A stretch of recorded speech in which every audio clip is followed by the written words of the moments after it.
கூடுதலாக என்னை இன்ஃப்ளூயன்ஸ் பண்ணது இந்த தலைவருடைய போக்கு, அவருடைய பேச்சு, அவருடைய நடைமுறைகள் தான் மிகவும் கவர்ச்சியாக இருக்குது. குடும்ப வாழ்க்கை, ஆரம்ப காலகட்டம், பெற்றோர்கள், இதை பற்றி நிறைய பேருக்கு தெரியாது. தனக்குள்ள என்ன ஒரு தெளிவாக இது என்னுடைய நாடு என்று சொல்ல மூச்சு விட்டு கொண்டு போயிருக்கிறாங்க. நடந்து கவிஞன் இருக்கான், ஆங்கில கவிஞன்.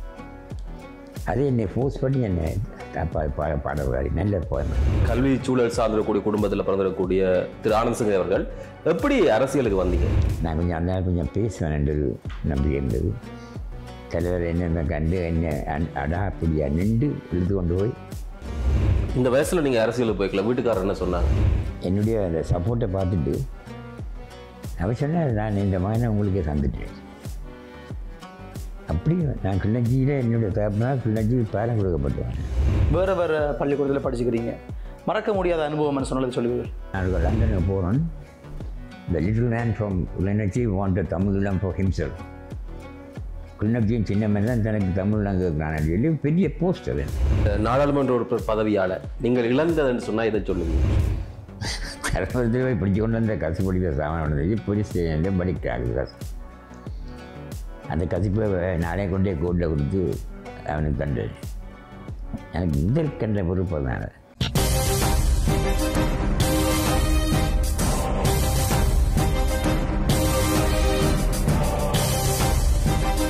வணக்கம் நேயர்களே, இந்த வாரம் சந்திக்கிறோம். இது நக்கீரன் சபையில் புட்டு கதை, பிரமுகர்களுடைய அறியப்படாத பக்கத்தை தேடுவது நிகழ்ச்சியுடைய நோக்கம்.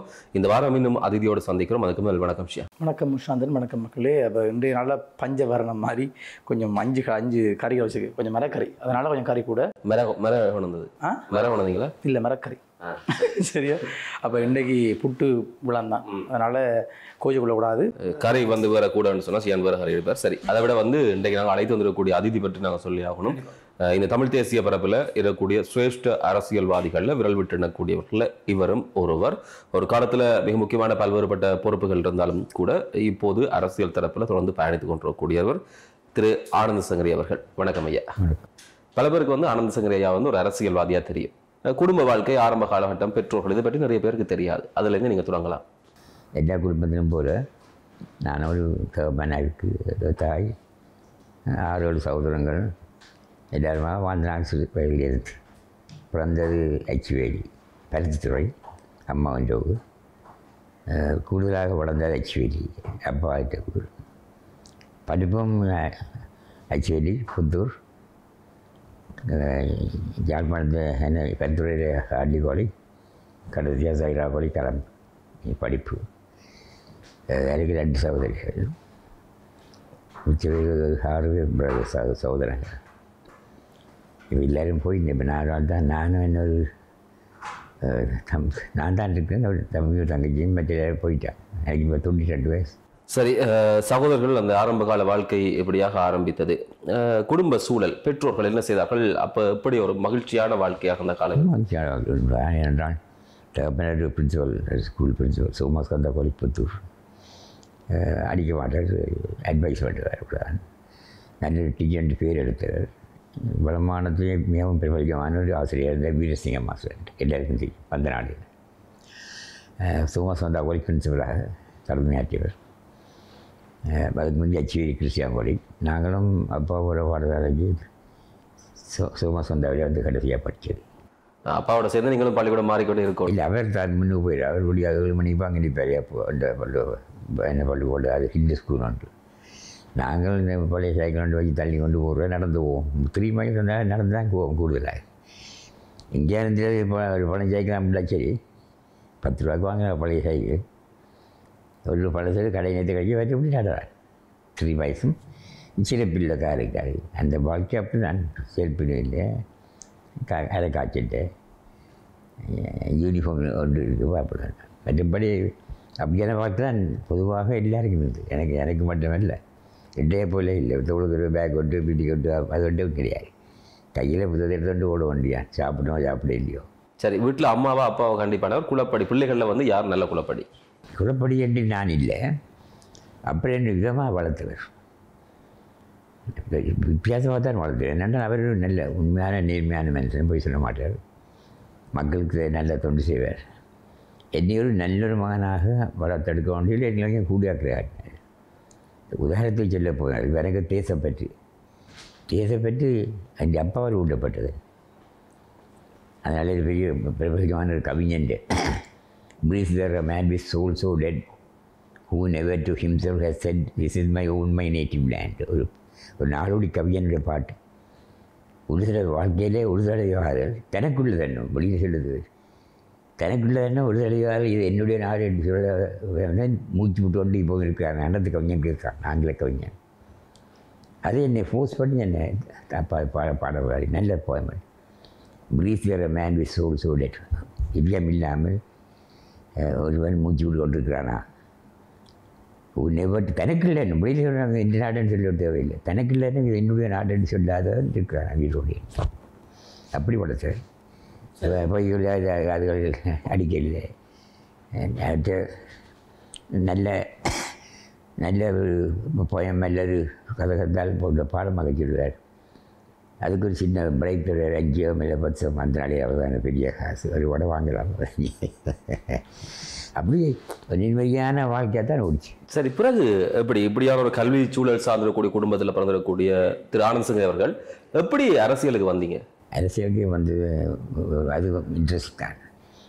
நான் சின்ன வயதுலேருந்தே சோஷியல் ஒர்க்கர், அதுக்காக அடி வாங்கியிருக்கேன். நான் தூக்கி கொடுத்துருவேன் கேட்டேன். அதில் இந்த அரசியலுக்கு வரக்கூடிய வாய்ப்பு இப்படி வந்தேன். படித்த பாடத்தோட சேரா படி அது வரைக்கும் எனக்கு அரசியல் வரையில்லை. அங்கே அந்த கொழும்பில் பல்வேறு அரசியல் கட்சிகளும் அங்கத்தோட ஸ்டூடெண்ட்ஸ் இருந்திருக்காங்க. அடிக்கடி வகுப்பு நடத்துவாங்க, அரசியல் வகுப்பு. அப்படி ஒரு சூழ்நிலை நான் நாகப்பட்ட எல்எஸ்எஸ்பியில் சமசமாஜ கட்சியில் எனக்கு ஒரு பிடிப்பு வந்தது. கம்யூனிஸ்ட் பார்ட்டி இந்த ஆதரவு இருந்தாலும் முழு பிடிப்பு சமசமாஜ கட்சி. பின்னேரத்தில் கிழமையில் ஒரு நாளைக்கு 2 நாளைக்கு இங்கே கிளாஸ் இருக்கும் அரசியல் வகுப்பு, அதுக்கு போவேன். அப்படி போய் எனக்கு பிடிச்சது சமசமாஜ கட்சி தான். என்ன பெற அப்போ தலைவராக இருந்தார். 1989ஆம் ஆண்டு நான் பார்ட்டிக்கு போனது. இல்லை அது மாதிரி 2-3 போய் பேர் இந்த நெடுக அந்த யூத் லீக் சபையில் கண்டு பழகி எந்த ஒரு நம்பிக்கை வந்தது தலைவருக்கு என்ன பெற. ஒரு நாள் என்ன கொழம்பு பாராளுமன்ற தேர்தலில் கொழம்பு முனிசிபல் எலெக்ஷன் தேர்தலில் என்ன கேண்டிடேட்டாக இருந்தது. அது முடிஞ்ச உடனே 66ஆம் ஆண்டு பார்லிமெண்ட் தேர்தல் அது முடிஞ்ச உடனே. அப்போ ஜப்னாலேருந்து இங்கே உள்ள தோழர்கள் அங்கே வந்து என்னென்ன கண்டு நான் கொஞ்சம் அந்த நாள் கொஞ்சம் பேசுவேன் ஒரு நம்பிக்கை இருந்தது. தலைவர் என்னென்ன கண்டு என்ன அடாப்படியாக நின்று இழுத்து கொண்டு போய் கிண்ணச்சே விட்டாங்க. முதல் தலைவராக பார்லிமெண்ட்டு முனிசிபல் கவுன்சில் கிளம்பு ஒத்து பிறகு அதுதான் என்னுடைய வாழ்க்கை ஆரம்பம். கூடுதலாக என்னை இன்ஃப்ளூயன்ஸ் பண்ணது இந்த தலைவருடைய போக்கு, அவருடைய பேச்சு, அவருடைய நடைமுறைகள் தான் மிகவும் கவர்ச்சியாக இருந்தது எனக்கு. அந்த வழியால் அப்படி தான் அரசியலுக்கு வந்து இப்போ ஒரு பகுதி சொன்னால் சிரிப்பீங்கள். பார்லிமெண்ட் எலெக்ஷனுக்கு கண்ணு கிளர்ச்சி போட்டாச்சு கேண்டிடேட்டாக. அப்போ என்ன பெற பாரதியார் வந்த சனிக்கிழமை தான் அங்கே போவோம். இந்த சந்தை அதிகமாக அந்த எல்எஸ்எஸ்பி எலக்ட்ரிசிட்டி மீட்டிங்ஸ் எல்லாம் கிளிநொச்சி சந்தையெல்லாம் துவங்கும். யார் அங்கேருந்து வந்தாங்கன்னா கடைசியாக அங்கேருந்து சொன்னாங்கன்னா எல்லாம் தடவி போட்டு போவே இல்லை. முட்டு கலைச்சி பிடிச்சி ஞாயிற்றுக்கிழமையில் ஸ்பெஷல் ட்ரெயின் ஒன்று போடுது, அதில் கொண்டே மாங்குளத்தை ஏற்றிட்டு வருவாங்க. அவ்வளோ தீவிரமாக செயல்பட்டேன். நான் நல்லா செயல்பட்டேன். திடீரெண்டு யாழ்ப்பாணம் எலெக்ஷன் வரும், municipal election, Kilinochchi break count election. அதில் போட்டு நல்ல வெற்றி எனக்கு கிடைச்சது, முதல் வெற்றி. அப்படி போய்கொண்டு இருந்த வாழ்க்கை கூட்டங்களும் அதுகளும். கிட்டத்தட்ட எத்தனை வயசில் நடந்தது உங்களுக்கு? நான் முதல் எலெக்ஷன் கேட்டது கொழம்பில் 89ஆம் ஆண்டு. அப்போ எனக்கு நான் 33ஆம் ஆண்டு பிறந்தேன். 18 26 வயசு 26 வரையில் நான் 33 பிறந்தேன். 47 ஒரு 18 வயதுக்கு நினைக்கிறேன். 18 வயதுக்கு. இந்த வயசில் நீங்கள் அரசியலுக்கு போய்க்கல, வீட்டுக்காரர் என்ன சொன்னாங்க? வீட்டில் என்ன சொன்னாங்க? அப்பா, பெற்றோர்கள், சகோதரர்கள் எல்லாருமே? நான் சோஷியல் ஒர்க்கராக இருக்கு. எங்கள் அப்பா விரும்பி இருந்தேன். ஒரு சமயம் அவர் கிளிநொச்சிக்கு வந்த இடத்துல என்னுடைய அந்த சப்போர்ட்டை பார்த்துட்டு அவர் சொன்னார், நான் இந்த மகனை உங்களுக்கே தந்துட்டேன். அப்படி நான் கிளிநொச்சியில் என்னுடைய தகப்பனால் கிளிநொச்சி பேரம் கொடுக்கப்பட்டுவாங்க. அப்படி அவரும் கொஞ்சம் பாலிட்டிக்ஸில் இன்ட்ரெஸ்ட், ஆனால் கிங் மேக்கருடைய தான் கேட்க மாட்டார். அப்பொழுது எம்மே பாலசந்தர் மேன் செய்தான், கதிரேற்குடி தான் செய்தான், ரஞ்சித் மேன் தான் செய்தான். இவற்றை முயற்சி இல்லாதக்கு கொண்டிருக்கிறார். அதாவது தமிழரசு கட்சியினுடைய ஒரு தொண்டன். ஆனால் நான் தமிழரசு கட்சியினுடைய தொண்டன் அல்ல. அப்போ சரி, குறிப்பாக சோமஸ்கந்தா, அதே மாதிரி காட்லி கல்லூரி, கொழும்பு சாயுதா கல்லூரின்னு சொல்லி வேறு வேறு பள்ளிக்கூடத்தில் படிச்சுக்கிறீங்க. மறக்க முடியாத அனுபவம்னு சொன்னதை சொல்லுவீர்கள்? மறக்க முடியாத எனக்கு ரெண்டு ஒன்று இருக்குது. ஒன்றை சொல்ல போனால் சாயுதா காலேஜ். அந்த நாளிலே தமிழ் பிள்ளைகளுக்கு ஒழுங்கான பாடசாலை இல்லை. ஆனந்தா குளிச்சாரன் பெரிய மக்களை பிடிச்ச 2 பேருக்கும் பெரிய கொண்ட முட்டு எடுக்கிறதுக்கு இன்ஃப்ளூயன்ஸை பாவிக்காமல் இருக்கு. எங்களுக்கு தமிழ் படிக்கிற பசங்களுக்கு பாடசாலையில் வந்த பெருமை அசீஸ். ஏஎம்ஏ அசீஸ் என்ற ஒரு பெருமையாக இருந்தார். முஸ்லீம் பெரியவர், மிகவும் பிரபலமானவர், ஹிந்துவை படிச்சிருக்கிறார், ஹிந்துவை மிகவும் பாராட்டினவர். அப்படிங்க அப்புறத்தில் ஏஜியாக இருந்தவர். கடைசியாக மசாராக்குள்ளேயே அவங்க பெரிய முதலாளிமையாக சேர்ந்து பெருசாக பணம் போட்டு பெரிய பில்டிங்கை பார்த்துங்க. ரயில்வே ஸ்டேஷன் இன்னும் பெரிய ஏரியா, இந்த கிரவுண்ட்ஸ் கூட இருக்குது. அதுக்கு இந்தியன் முஸ்லீம் வியாபாரி பெற்றவர். அவர்களுக்கு விரும்பி இருந்தாங்க எங்கள் தமிழ் பிள்ளைகளுக்கு பாடுறதால. அதுதான் ஒரு தமிழ் பாடசாலை இல்லை, ஹிந்து காலேஜ் இருந்தது, அது குறிப்பிட்ட ஆகிறது. இதில் அவங்க நல்ல சப்போர்ட் கொடுத்து என்னோட படித்தாக்கள் பல பேர் கருணா தம்பி ஒன்றாக்கள், சிவகுருநாதன், பெரிய பெரிய தலைவர்களாக வந்தாக்கள்னா ஒரு காலத்தில் சேராக்கள்லேயே படித்தாங்க. அது நாங்கள் எப்பொழுதும் நன்றியோடு நான் மறக்க மாட்டேன். அந்த சேராக்கள் படிப்பேன். அந்த அமைப்பை பாருங்க. பிரின்சிபல் அசீஸ் ஒரு முஸ்லீம், ஏஎம்ஏ அசீஸ், 2 பேரும் சிவில் சர்வெண்ட். அவருக்கு அடுத்த டெப்யூட்டி பிரின்சிபல் விஜயரத்னா, ஒரு சிங்கரி, தர்மசபாக்குள்ளேருந்து கொண்டு வந்து அது நல்ல கட்டிக்கார். பேருந்து ஹெட் மாஸ்டர் மாதிரி சுபேர். அப்படி அடுத்தது தமிழ் படம் தான் பிரைமரி செக்ஷன், அதுக்கு டோரை என்ற கமிட்டி. இப்படி தான் நடத்துகிறது. ஒரு விதமான யாரு பேரும் அந்த வாழ வச்சவன்ட்டு கிடையாது. வாழ்க்கை நாங்கள் வாழ்ந்து அது எங்களுடைய வாழ்க்கையில் நல்ல முறையாக நான் பாவிச்சிருக்கேன். சரி, அதுக்கு பிறகு சட்டக்கல்லூரி கற்றீர்கள், சட்ட படிப்பை முடித்தீர்கள். எப்படி சட்டம் படிக்கணும் என்ற ஒரு யோசனை உங்களுக்குள்ள வந்தது?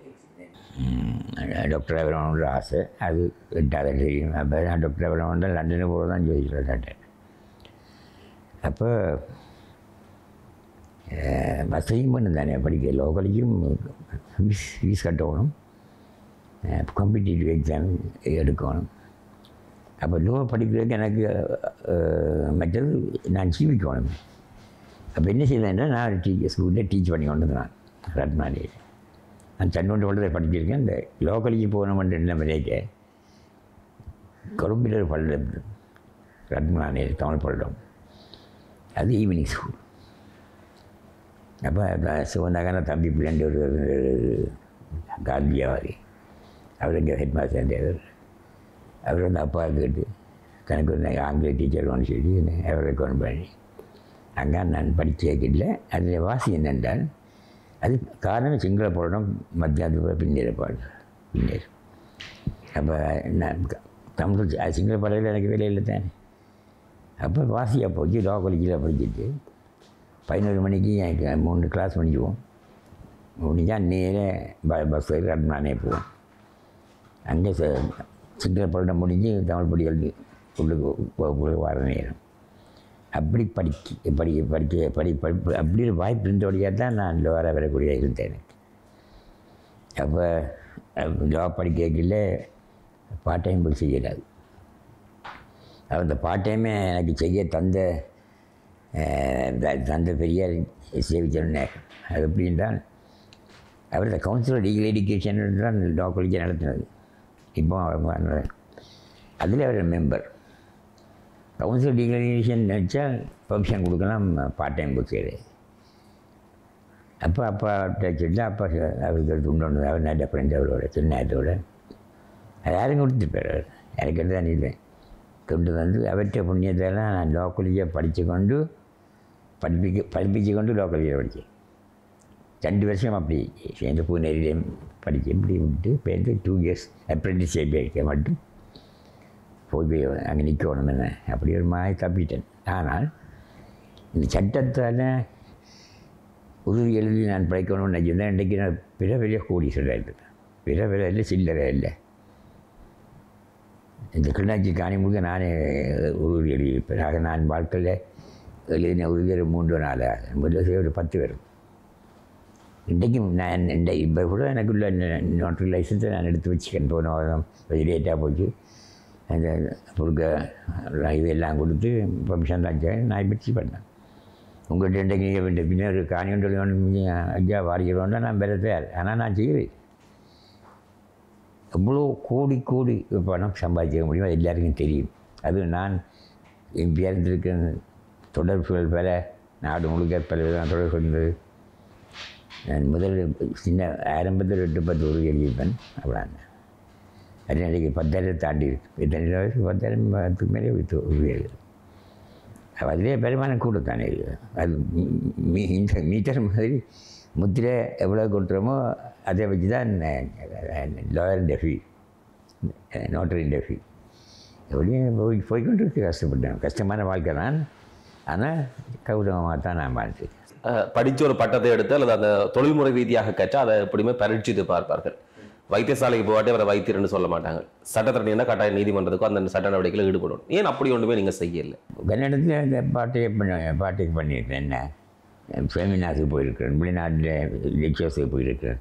ஆனால் சட்ட நீதிமன்றத்தில் ஒரு துறை சார்ந்த சட்டத்திறனையை நீங்கள் செயற்படுறது குறைவு தான். ஒரே ஒரு நாள் செயல்பட்டேன். சிடிபிங்க சொன்னார். அமெரிக்கம் அவர்களுக்கு 5 பேருக்கு கோட்டை கிட்ட செயலற்பார் ஞாபகம் இருக்கும். வழக்கு போட்டோம். அதுக்கு ஜியும் போகணுமென்ட்டு போகவே என்னையும் கூட்டிகிட்டு போனார். அதில் நானும் மார்க் பண்ணேன். நானும் சட்டத்திறனில். மற்றபடி சட்டத்துறையில் எனக்கு பெரிய நம்பிக்கை. நான் போய் நான் சொன்னாச்சு சட்டத்துறை மேலே குவிப்பாங்க. என்ன நான் ஒரு அனுபவம் சொல்கிறேன். ஒரு என்டிஆர் சப்போர்ட் ஓடியாராம் நாங்கள் என்ன பிடிக்கொண்டு போடுறாங்க ஐயா அண்ணனே கசிப்பு செய்கிறேன். நான் பின்ன செல்வம் பண்ணேன். ஐபுராம் சார்ன்னு சொல்லியாச்சு. பேருந்து போய் பார்த்தா 1/2 மணிக்கு தான் 1 மணிக்கு தான் 2 மணிக்கு தான் போய் முடியல. அதை போய் பார்த்தால் அந்த கசிப்பு வடி வருது. கரம்பரத்தில் போய் பிடிச்சி கொண்டு வந்த கசி படிக்கிற சாமான் வந்தது போலீஸ் ஸ்டேஷன்லேயும் படிக்கிறாங்க. கசி அந்த கசிப்பை நானே கொண்டே கோர்ட்டில் கொடுத்து அவனுக்கு தண்டனை. எனக்கு முதல் கண்ட பொறுப்பு தான். எப்படியம்மா நீங்களே காப்பாற்ற வேண்டிய பொருட்காரனவா அவர் அப்பாவையே கொண்டு அவன் செய்தே போல. அது ஒரு 2 அடியை போட்டு போத்து உடைச்சி போட்டு போகிறான். அப்படி செய்யுது. அவனை தண்டனை கொடுக்க பார்த்த இடத்துல எனக்கு பிடிக்கல. அதோட இந்த தொழில் ஏன் என்று சண்டை இந்த நிச்சயமாக சில ஆர்கனைசேஷன் கிடைக்கக்கூடிய பஞ்ச ஃபீஸ் வாங்காமல் அதனால ப்ராஃபிட் வாங்க. முத்திரையை எவ்வளோ விட்டுறோமோ அது அதில் வேஸ்ட் பண்ணி. ஒரு அரசியல்வாதியாக நீங்கள் பெற்ற விடயம் எது, இழந்த விடயம் எது? பெற்ற விஷயம் கணக்கு இருக்கு. பெருசாக ஒன்றை சொல்ல போனால் கிளிநொச்சி தனி மாவட்டம் ஆக்கியது. சில எதிர்ப்பு சில எதிர்ப்பு. ஆனால் மக்களுக்கு பெரிய சந்தோஷம். கட்சி கூட அது மாறும். பெரிய பிரயோஜனமாக ஆக்கி நான் லண்டனுக்கு போகிறோம். The little man from Kilinochchi wanted தமிழம் for himself. கிளிநொச்சியும் சின்ன மேன் தான் தனக்கு தமிழ்லாம் கேட்குறான்னு சொல்லி பெரிய போஸ்டர். என்ன அது 30ஆம் ஆண்டு அப்போ, நான் 40ஆம் ஆண்டு அப்போ, அப்படி 60 என்ன அப்படி இந்த அதுக்கு எதிர்ப்பு. ஏன் எதிர்ப்பு வந்தான்னு கேட்டால் கிளிநொச்சி மனிதனாக ட்ரீட் பண்ணிட்டேன். இங்கேருந்து ஒரு டீச்சர்ஸ் ஒரு டீச்சரை கண்டால் மாஸ்டர் பள்ளத்துக்கு போறியோட பள்ளத்தில் வாரியோன்னு நான் பண்ணேன். அடுத்த நாள் பார்த்தா 8 மணிக்கு பள்ளத்துக்கு போயிடுவார்.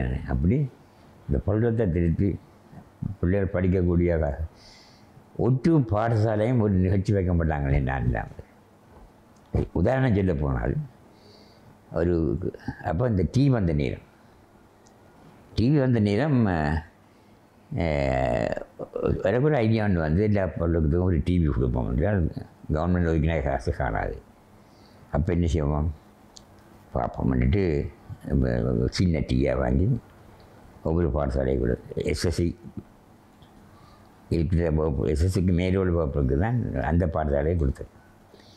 கொடுக்கல எல்லாரையும் கூப்பிட்டு இப்போ மாதிரி இந்தாங்க மாதம் உங்களுக்குன்னு தூக்கி கொடுத்துக்காம நீங்கள் வந்து அன்றைக்கா தரணும் வேணும் அந்த டீச்சர். அப்போ அந்த நான் போகிறதா செவ்வாய்க்கணும் அன்றைக்கு தான் இந்த லலிதா ட்ரைடர்ஸ் படம் போடுவான். அந்த படம் பார்க்கறதுக்காக தான் இந்த டிவி நான் கொடுத்தது. அப்போ இந்த நான் டிவி 22 டிவியாக கொடுத்து முடிஞ்சு 22 கிழமை போச்சு. இன்றைக்கு ஒரு நாள்லேயே கொடுப்பான். மக்கள் அவ்வளோ தூரம் என்னோட தொடர்பு கொடுத்தாங்க.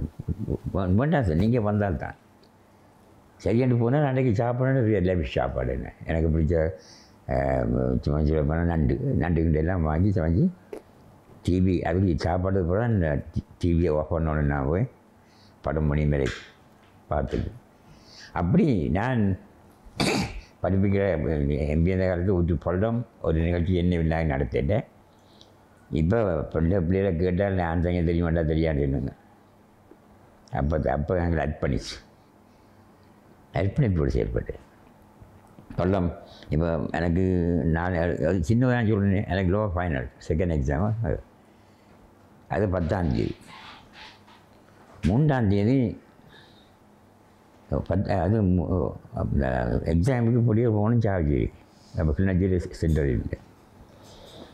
நான் அவனை நின்று 10 நாள் கிளாஸ்லாம் வச்சு எல்லாம் முடித்து போட்டு தான் நான் போனேன் இந்த எக்ஸாம் வருது.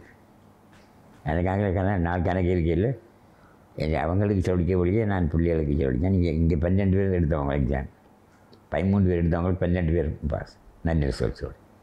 ஒரு தான் நான் பாஸ் பண்ண மாட்டேன்னு தெரியுமா அப்படின்னு சொல்லி ஏன் சொல்கிறேன்டா என்னை அர்ப்பணித்து தான் நான் இந்த கட்சியை வளர்த்துக்கிறேன் என்னுடைய மக்களை. இப்போ பார்க்க மாட்டேன். இப்போ அப்படி இல்லை. இப்போ எல்லாம் பேரம் தானே. இப்போ நடக்குது. மாதிரியாத பிள்ளைகிட்டால் சொல்ல மாட்டாங்க யார் என்ன யாருன்னு தெரியாது அவங்களுக்கு கூப்பிட்டா தானே. ஆனால் மற்ற இப்போ பண்ணும்போது கேட்கல ஸ்கூல் டீச்சர்ஸ் எல்லாரையும் கூப்பிடுவோம். ஹெட் டீச்சர் என்னென்ன உங்களுக்கு போகணும் ஒரு மாதத்துல சார் எங்களுக்கு கிணறு என்ன சரி வரையுது தம்பி உங்கள் 3 கிணறு வட்டி ஆச்சு நீ எங்கே வட்டான்னு சொல்லிட்டு பண்ணா அப்படி அது உப்பு தண்ணி வரான்னு சொல்லி இப்படி அதோட மக்களோட மக்களாக வாழ்ந்த வேண்டாம். சரி, இந்த நாடாளுமன்ற உறுப்பினர் பதவியால் நீங்கள் இழந்ததுன்னு சொன்னால் எதை சொல்லுவீங்க? நான் என்னையே இழந்துட்டேனே. நாடாளுமன்ற உறுப்பினர் பதவி நான் மக்களாக தந்தது நல்ல மெஜாரிட்டியோட தான் பண்ணேன். ஒரு கால் நான் பண்ணது 36,000 ஓட்டு வரலாறு காணாத கிண்ணச்சி தொகைக்கு எனக்கு தான் போடுவாங்க. 36,000 ஓட்டு எடுத்து பார்லிமெண்ட் வர அந்த பார்லிமெண்ட் கலைக்கப்படுது. அதெல்லாம் இப்போ பெரிய தலைவர்கள் தான் இப்போ கலந்து கொண்டவர்கள் அவர்கள் இப்போ யாருன்னு சொல்லிக்காது எனக்கு தெரியும் உங்களுக்கு சொல்லுவாங்க அவன் என்ற கூத்து. அப்போ எனக்கு எல்லா ஸ்கூலுக்கும் என்னென்ன தேவைன்னு தெரியும் டீச்சர்ஸ் இல்லைன்னா நான் போய் சொல்கிறத பார்த்து ஒரு கால் 100 மாதம் கொண்டு போனேன். அப்படி என்னுடைய சொந்த நிகழ்ச்சியாக நான் நடத்தின அந்த பாடசாலை இப்போ எல்லாம் கலைகளாக தான் கிடக்குது. சரி, நிறைய விஷயங்கள் பேசிக்கொண்டிருக்கிறோம். தமிழ் தரப்பினுடைய ஒரு மூத்த அரசியல் பிரதிநிதி ஆனந்த் சங்கரியோடு தொடர்ந்து நிகழ்ச்சியில் பயணிக்கலாம். சரி, இடைவேளை.